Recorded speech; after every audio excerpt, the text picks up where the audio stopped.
Are you ready? It's amazing. Right. It's so what true do we do too. here? Wait, what are these things? Can't we just put them in the middle? Or why would I always go to the right before? You can change them. I just love a nice pan shot. It's just good to know what they're rocking, you know? Right. It just says so much about their personality, I think. This is true. Very unexpected. Mm-hmm. And then sometimes someone whips that and you're like, that's not what I was expecting!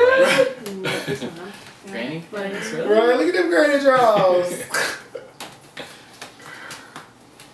I remember I was at a meeting once and my friend like bent over and he was like wearing a bright neon like Andrew Christensen like jock shirt. I was like, what the fuck for a meeting? Like, I was like, he was like, girl, I'm about to go home and get some after this. Right.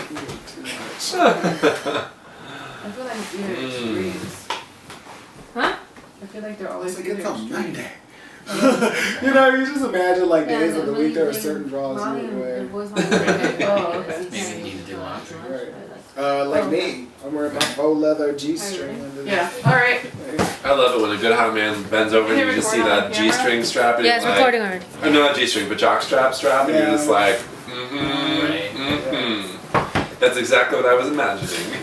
I'm sorry. Just throw it, girl. There. Alright, we're ready to go. Okay, Alright. clap once. One person. Okay, good. Okay. Recording. Okay, so you wanted to do grounding? Yes.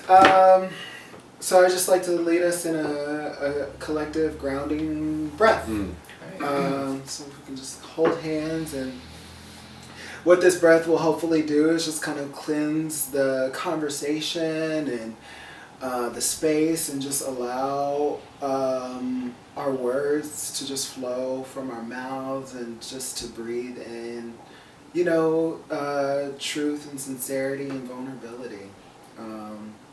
So on the count of 3, we'll inhale, and then we'll just kind of fill it out when to exhale.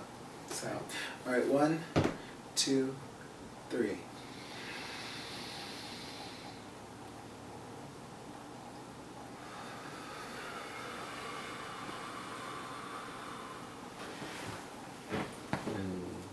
Fantastic. Fabulous. Thanks. So it is. Alright, and so it is. Yes. Aho. Aho. yes.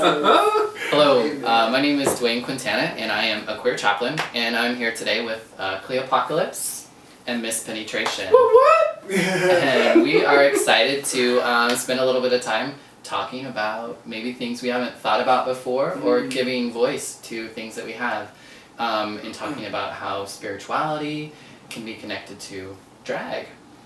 So thank you for being here today. All right, thank you for Absolutely. having us. Awesome. So just to get to know you each a little bit more, why don't you tell us a little bit about you, and kind of like when the first time you did drag for us. Sure. So whoever would like to start. Everyone's looking at me, so I'll go. My name is Cleo Pockalipps, and I've been doing drag for about 2 years now, a little give or take. And for me, drag started when I was doing a show called Girl, You Know It's True. And it was kind of like a bio show on Milli Vanilli. Nice. And so I was Fabrice Morvan. And if you're familiar with Milli Vanilli, there were these 2 men who had these long like dreadlocks, and they just like wore these bright 80s costumes and lip synced for the gods. Right.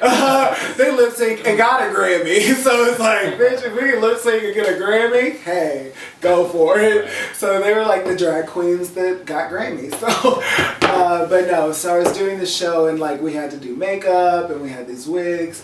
And it was just like doing that every night for this show. I was like, I always thought about doing drag, and it was just like one of those things where I was just like, maybe just take my makeup from the show home and just start playing around. And that's kind of how it came about. Yeah. Great. So.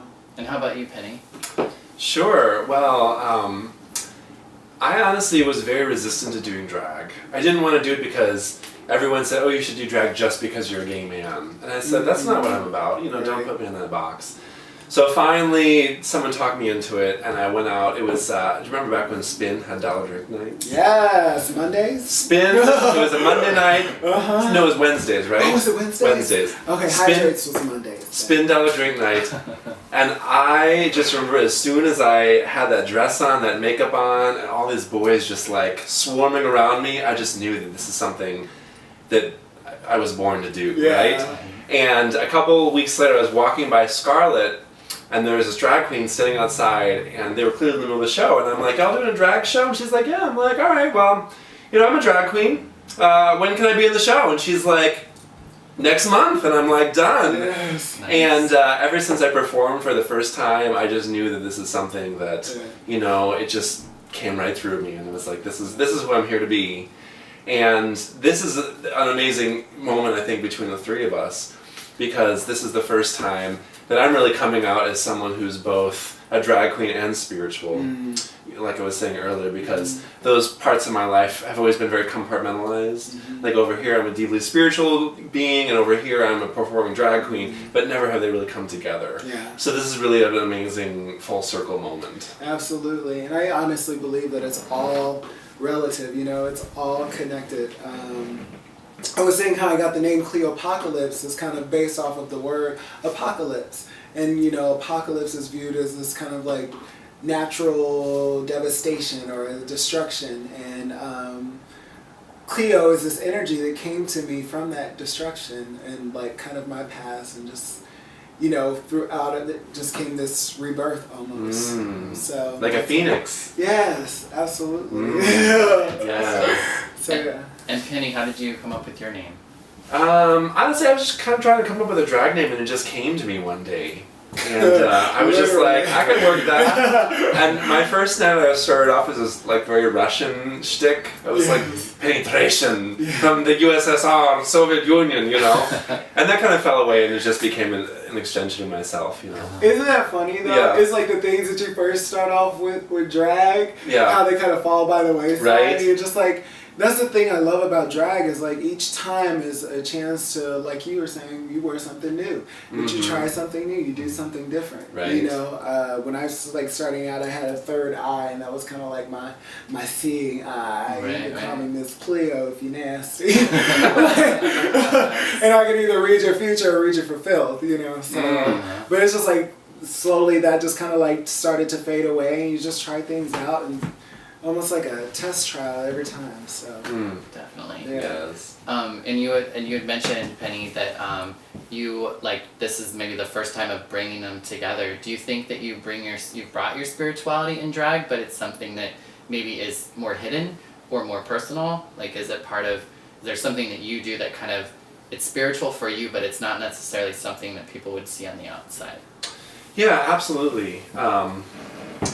I think to answer that question, I have to tell a little bit about my backstory, which is that I went to a conservative Christian college where it wasn't okay to be gay. And after I came out and realized this is something that, you know, wasn't going to get prayed away, I really struggled with how can I be both a sexual being and a spiritual being. And I felt like I had to choose between the two.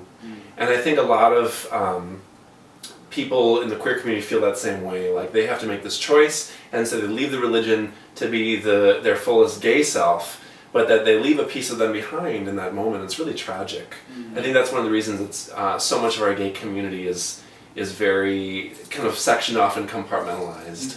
And that, you know, I have this vision of us, you know, when we bring those pieces of our identity together, that we can all blossom into our fullest selves. So once I was able to reconcile that and realize that, you know, both my sexual identity and my spiritual identity were both a part of my divinity, you know, my divine energy, I just really ignited into the world. And that's when I really started to get into the drag scene. So I think it's the same with my gender, honestly. I very much identify as a gay male. But then once a month, there's just something else that needs to come through, you know? Like that's just not quite enough. And this, you know, getting to be a woman once a month is just like that sacred fire burning through, like you were talking about, right? Like that third eye. Yeah. It just needs to come through. Absolutely. And you can't hold it in anymore. No. Right. And so gender, I think, is very much along the same line. You know, my gender, my sexuality, my spirituality, it's all a piece of that sacred divine energy, and you just can't separate them. It's all just oneness. And that's the thing, and it's just like, I believe that in every one of us, there's a divine feminine and a divine masculine energy. And it's like, sometimes it's like, one is a little bit more present than the other, you know what I mean? And it's just like finding kind of like what your ratio is. Like sometimes they're both at 100%, you know? Or sometimes one's at 100 and one's is at like 50. So it's just kind of like, and it's also like, how do they come into our everyday life? You know, it's like I identify as queer, but every day I get dressed up and I'm dressed boy, you know? And that's kind of like me honoring that divine masculine energy. So what does it look like to honor my divine feminine energy? You know what I mean? And allow that to shine through. So, and it's just like, everyone's definition of these energies are completely different, but it's just like, what does it mean to you? And how do you kind of let them live in you? Right. So. Well, what is it then that you do? What is it then that you're able to let out or experience in drag that you're not able to out of drag? I love about like looking at each other. Like what kind of feels like maybe it's repressed, but then is able to come out when you know? I have an answer sort of to that. One of my roommates who's kind of like seen my evolution of my drag and just kind of like how I perform. And he was just kind of like, I love that when I see you in drag, you are like, of course you're like fierce, but it's just also like you're tapping into this like sexual energy that you kind of repress in your everyday life. And it's just like, that's so true, because it's like, I guess I'm a little bit more conservative appearing when it comes like sexually. I'm not very like, I kind of dress like Mr. Rogers with my cardigans, you know what I'm saying? Beautiful day in the neighborhood, girl. Okay, all the layers. But then like whenever I'm Cleo, it's like, yeah, I'm sexy and just kind of fiery and playful, and that's kind of like some of the